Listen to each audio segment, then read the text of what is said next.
ये जो कीड़े बिलबिलाते रहते हैं पाकिस्तान के, सबसे बड़ी चुनौती भारत के लिए यही है। हमने कब कहा कि हम पाकिस्तान को खत्म करना चाहते हैं? हमने कभी नहीं कहा कि हम पाकिस्तान के टुकड़े करना चाहते हैं। हमने कभी नहीं कहा कि हम पाकिस्तान के साथ कन्वेंशनल वॉर करना चाहते हैं। लेकिन हर बार पाकिस्तान ने कुछ ना कुछ ऐसा किया है जो वॉर हिंदुस्तान पर थोपी है। इस बार पाकिस्तान ये कह रहा है कि हम सीज फायर चाहते हैं। भारत भी ये सीज फायर देने के लिए तैयार है, but on only one cost, at only one cost, कि आप आतंकवाद को प्रश्रय नहीं देंगे। मैं एक ध्यानाकर्षण करना चाहूँगा जो आपके माध्यम से, कि हम चाहते क्या थे। हम चाहते हैं कि आतंकवाद की घटनाएं बंद हों, और एक शब्द भी आया था कि कैंसर है आतंकवाद, जो एक्चुअली पाकिस्तान में फैल गया है और पाकिस्तान को भी नष्ट कर रहा है। ये वहाँ की जनता भी जानती है। तो आप समझिए, कैंसर में अभी वो सर्जरी हुई है। हेडक्वार्टर्स को जो आपने मार के गिराया है सटीक निशाने से, इसको सर्जरी कहते हैं। लेकिन कीमोथेरेपी की साइकिल चलती रहेगी, उसके बाद शायद रेडिएशन की थेरेपी भी होगी। तो ये मत समझिए कि अब हम हाथ पर हाथ धरे बैठे रहेंगे और अब फर्दर हम ये सचेत नहीं रहेंगे कि ये घटनाएं हो सकती हैं, उनको रोकने के लिए क्या करना पड़ेगा। लेकिन जो एक तरीके से आप कहते हैं डिनाइबिलिटी सिंड्रोम जो पाकिस्तान का रहता था, वो खुल के सामने आ गया है कि ये ऐसा ही है। और दूसरी बात, हमारी जो इकोनॉमिक ट्रेजेक्टरी है, इसको भी ध्यानाकर्षण होना चाहिए हम सबका, कि हम यहाँ जो शक्ति होती है उसका जो संचालन होता है वो प्रॉस्पेरिटी के लिए होता है, समृद्धि के लिए होता है। वो इसलिए नहीं होता है कि आपकी अपनी जनता जो है वो भुखमरी से गुजरे, वहाँ जो प्रॉस्पेरिटी हो रही है वो खत्म हो जाए। तो इकोनॉमिक ट्रेजेक्टरी जो भारत की है कि हम 3rd पोजीशन पर आना चाहते हैं, हम अपने इतने ट्रिलियंस की इकॉनमी बनना चाहते हैं, ये उसमें बहुत बाधा पड़ती है। और आपने देखा जहाँ जहाँ कंटिन्यूअस कॉन्फ्लिक्ट हो रहा है, चाहे वो गाजा हो या यूक्रेन हो या अफ्रीकन कंट्रीज हो, वहाँ कोई इकोनॉमिक एक्टिविटी नहीं हो पाती है। तो एक समझदारी की बात है, सचदेव साहब ने बोला कि ये जो सारी चीज़ें हैं, ये सारे इनपुट्स मिल करके आप एक नीति बनाते हैं। तो आतंकवाद को कंटेन करना, कंट्रोल करना, उनको वहाँ चोट करना जहाँ इट मैटर्स मोस्ट। और मसूद अजहर का ये कहना, हाय मैं भी मर जाता, ये पहली बार किसी आतंकवादी आका ने कहा हाय मैं भी मर जाता। ये बहुत बड़ी चीज़ है। पहली बार उन्होंने महसूस किया कि हिंटरलैंड में या हार्टलैंड में आकर के हम हिट करेंगे। पहली बार महसूस किया कि लाहौर तक पहुंच जाएंगे, रावलपिंडी तक पहुंच जाएंगे। ये सारी जो संकेत मिले हैं कन्वेंशनल वॉर के लिए, मीनाक्षी मैं आपको बता देता हूं, we are several times then Pakistan. But Pakistan की जो रणनीति आज तक रही है, कमजोर देशों की रणनीति होती है कि कन्वेंशनल वॉर आपसे लड़ेंगे नहीं और आपको पोक स्ट्रेटजी में कहीं ना कहीं छोटी मोटी घटनाएं होती रहेंगी। अब ये होगा, बालाकोट के बाद 6 साल का आपको ब्रीदर मिला, तो ये मत समझिए कि इसके बाद आपको बहुत लंबा कोई 10 साल का मिल जाएगा, 12 साल का। तैयारी आपकी रहेगी और चोट करने की और सर्जरी दोबारा करने की आपके अंदर हिम्मत भी होनी चाहिए और दृढ़ निश्चय भी। और वो हिम्मत और वो दृढ़ निश्चय भारत के पास है। और वो 7 तारीख को हमने वो बता दिया, हमने 9 तारीख को बता दिया कि जैसा एक्शन करोगे उससे बढ़कर रिएक्शन भारत की तरफ से मिलेगा। और ये जितने भी आप एक के बाद एक तेजी से बदलते हुए घटनाक्रम देख रहे हैं, इसमें डिप्लोमेसी भी शामिल है, इसमें हमारे मिलिट्री एट्रीब्यूट्स भी शामिल है, इसमें हमारी रणनीति चौतरफा जो सर पाकिस्तान को चोक करने की हमने फॉलो की, उसकी कामयाबी दिखाई दे रही है। एक्चुअल सिचुएशन क्या है, रियल पिक्चर क्या है, सेना की एक प्रेस कॉन्फ्रेंस का हमें भी बड़ी बेसब्री से इंतजार है कि अब भारत का अगला कदम क्या होने जा रहा है। लेकिन अभी तक जो एक राहत की बात है, आम लोगों के लिए भी सर, सिविलियंस इस वक्त राहत की सांस ले रहे हैं, और वो दोनों तरफ ले रहे होंगे। मैं बताना चाहूंगा जस्ट इसी बात को आगे बढ़ाते हुए कि कई बार ऐसा होता है कि आपको ऐसा लगता है ये कदम रुक गए, कदम पीछे तो मैं नहीं कहूंगा, कदम रुक गए, लेकिन ये कदम रुकना इस बात का सफिशिएंट द्योतक है कि एक बहुत ही स्ट्रांग मैसेज अक्रॉस आपने भेज दिया है। तो आप एक लेसन को भेज रहे हैं कि टेररिज्म का आप कोई भी एक्ट आपके वार के लिए माना जाएगा। अब हम टेररिस्ट की डोजियर पेश नहीं करेंगे। अब हम जो करेंगे वो बिल्कुल निर्णायक होगा। और ये बात आपके लिए, ये जो भी डॉक्ट्रिनल चेंज कहिए, सैद्धांतिक इसको पहलू मानिए, लेकिन ये सैद्धांतिक पहलू आपके कंप्लीट विश्व के पटल पर अब ये आ गया है। तो ये एक बहुत बड़ा हमारा मैसेज है और हम तो इस चीज को बहुत बड़े जीत की तरह देखते हैं। दूसरी बात ये जो अमन, चैन, सुकून, ये जो आप देख रहे हैं, आप बाजार की रौनक देख रहे हैं, सबों को यही चाहिए। हमें जरूरत इस बात की है कि पाकिस्तान की आवाम पाकिस्तान के अपने उन सेनाओं की आकाओं को समझे कि ये बिल्कुल सिर्फ प्रॉक्सी वॉर कर सकते हैं और ये कन्वेंशनल वॉर जो एक ये अनप्रोफेशनल आर्मी का वो नमूना देते हैं।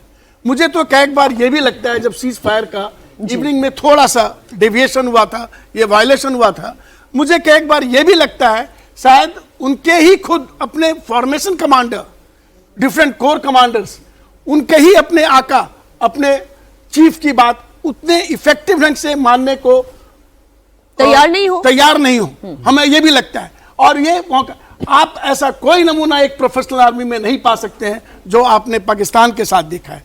तो इसमें एक बात, सबसे बड़ी बात यह है कि हमारी पाकिस्तान को हम ट्रस्ट नहीं कर सकते, यह बिल्कुल सही है। दूसरी बात यह है कि हमारी कैपेबिलिटी बिल्डिंग जो है, जैसा कि जनरल कुलकर्णी साहब ने कहा, एक बहुत बड़ा क्लिशे है, capability building takes time, your intentions can change overnight. तो कैपेबिलिटी बिल्डिंग है, चाहे वो सर्वेलेंस की हो, टेक्निकल इंटेलिजेंस की हो, वेपन प्लेटफॉर्म की हो, वेपन प्लेटफॉर्म गाइडेंस की हो, प्रिसीजन टारगेटिंग की हो, आपकी एयर डिफेंस, हर फ्रंट पे आपकी कैपेबिलिटी बिल्डिंग इसी रफ्तार से चलनी चाहिए। एक आप हमारे डिफेंस की कैपेबिलिटी की बात कर रहे हैं और अभी जो श्रीवास्तव जी ने कहा, कुलकर्णी जी, वो ये कह रहे हैं इकोनॉमी की तरफ भी हमें पूरा ध्यान रखना होगा। हम कोई रोग नेशन तो है नहीं पाकिस्तान की तरफ कि हम अपनी इकोनॉमी को, अपने सिविलियंस को बिल्कुल ही भूल जाएं।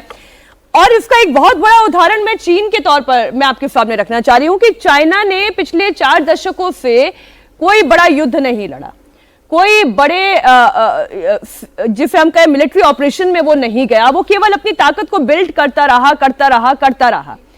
और भारत भी वो कर रहा है, अपनी ताकत को बढ़ा रहा है। लेकिन ये बार बार पाकिस्तान, जो कि एक कैंसर है, अब इस कैंसर का इलाज क्या होगा ये आप बेहतर बताएंगे, ये बार बार इस तरीके के इंटरवेंशन होना, बार बार इस तरह से इन्फिल्ट्रेशन होना, फिर आतंकी गतिविधियां होना, फिर स्टैंड ऑफ की सिचुएशन, कभी युद्ध की परिस्थिति, ये इकोनॉमी के लिए बेहतर नहीं है।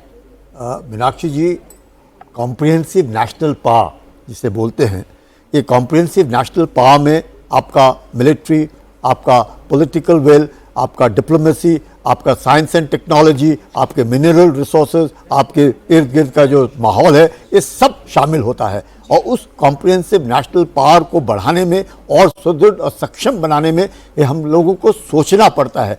ज़रूर मैं कहूँगा कि हर एक के अपने अपने विचार होते हैं कि अभी हम लड़ रहे हैं तो अब इसको ख़त्म कर दो, ये कर दो, वो कर दो, पर कई एक चीज़ें होती है, जैसे मैंने कहा कॉम्प्रिहेंसिव नेशनल पावर। इस कॉम्प्रिहेंसिव नेशनल पावर से ही भारत जो है, अब भारत क्या करना चाहता है, भारत धीरे धीरे, आप समझ सकते हैं कि पिछले 10-12 सालों में किस तरीके से भारत धीरे धीरे करके आज चौथी आर्थिक स्थिति पर जा पहुंचा है। अगर चौथी आर्थिक स्थिति पर भारत जा पहुंचा है, हम लोगों ने कम से कम तीसरी आर्थिक स्थिति बनना है।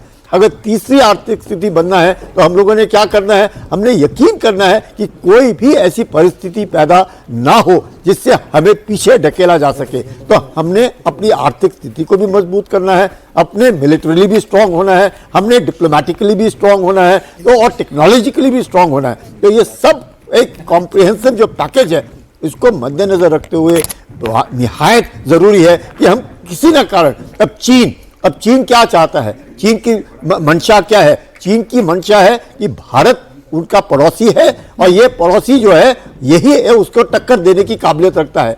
वो आगे जाना चाहता है, वो भारत को पीछे ढकेलना चाहता है। उसमें वो किसको इस्तेमाल कर रहा है, पाकिस्तान जैसे देश को इस्तेमाल कर रहा है कि आप हिंदुस्तान को लड़े रखो, लड़ाई में लगाए रखो, इनके साथ आतंक फैलाओ। आपको हैरानगी होगी अगर मैं ये बताऊं, 1962 की लड़ाई के बाद 1963 में जब चीन को पाकिस्तान ने शक्सकम घाटी, जो तकरीबन 5000 स्क्वायर फुट का एरिया है पूरा, ये जो स्क्वायर मील का एरिया, ये चीन को पाकिस्तान ने तोहफे में दिया। ये कहाँ है, ये अपना है, ये अपना इलाका है, जिसको हम लोग पाकिस्तान ऑक्यूपाइड कश्मीर कहते हैं। ये हमारा जम्मू कश्मीर का इलाका है और सियाचिन ग्लेशियर के बगल में है। क्यों दिया? और उस वक्त चौवन लाई ने अयूब खान को क्या कहा, एक ही उनको सलाह दी कि आप पाकिस्तानी हैं, आप हिंदुस्तान के साथ लड़ने की काबिलियत नहीं रखते हैं, आप कन्वेंशनल वॉर नहीं कर सकते हैं। आप भारत बहुत बड़ा देश है, आप दोनों देश एक जैसे दिखते हैं, एक जैसे खाते हैं, एक जैसे पीते हैं, एक जैसे बोलते हैं। आप इनके पाकिस्तान जो है एक प्रॉक्सी वॉर, एक तरीके से आतंक जो है वो हिंदुस्तान के अंदर फैलाए, जिससे आप वही जीत सकते हैं। सर, इस बार फिर बता दिया ना भारत ने कि कहीं भी किसी भी सूरत हाल में पाकिस्तान टिक नहीं पाएगा। पाकिस्तान जो घुटनों पर आया और सीज फायर अगर दोनों ही देशों के बीच में हुआ है तो उसके पीछे की जो सबसे बड़ी वजह है वो यही है कि पाकिस्तान को एक बड़ा डेंट भारत की तरफ से लगाया गया है, बड़ा नुकसान पाकिस्तान का हुआ है। 11 एयरबेस पाकिस्तान के उड़ाए गए हैं, 11 एयरबेस पर हमला भारत की तरफ से किया गया है। तो अंदाजा लगा सकते हैं कि कितना नुकसान पाकिस्तान को पहुंचा। 70% एयरबेस अगर डैमेज कर दिए गए हैं पाकिस्तान के, तो पाकिस्तान किस कदर परेशान हो गया, किस कदर कमजोर पाकिस्तान हो गया होगा, इसका अंदाजा लगाना मुश्किल नहीं है। थोड़ा इंतजार आपको और करना होगा। सेना की प्रेस कॉन्फ्रेंस होगी, एक बैठक महत्वपूर्ण चल रही है पीएम आवास पर, और जैसे ही सेना की प्रेस कॉन्फ्रेंस होगी, कल से लेकर आज तक के हालात, कल से लेकर आज तक उठ रहे आपके मन में जितने भी प्रश्न हैं उनका जवाब देश के सामने रखा जाएगा। बताया जाएगा कि सीज फायर हो गया है, तो सीज फायर के बाद क्या क्या पाकिस्तान ने किया, हमने क्या क्या किया, ये सब कुछ बताया जाएगा। चलिए, इस वक्त आपको बड़ी खबर बता दें, सीज फायर तो हो गया, लेकिन सीज फायर से पहले क्या कुछ हुआ, इसको लेकर हर तरफ जबरदस्त कंफ्यूजन है। आज इंडिया टीवी पर हम आपको बताएंगे इसकी इनसाइड स्टोरी एक एक करके सही फैक्ट्स के साथ। फिलहाल एक ब्रेकिंग न्यूज आपको दे दें, प्रधानमंत्री आवास पर बड़ी बैठक हो रही है, थोड़ी देर में सेना की प्रेस कॉन्फ्रेंस होगी, आर्मी पूरी डिटेल देगी।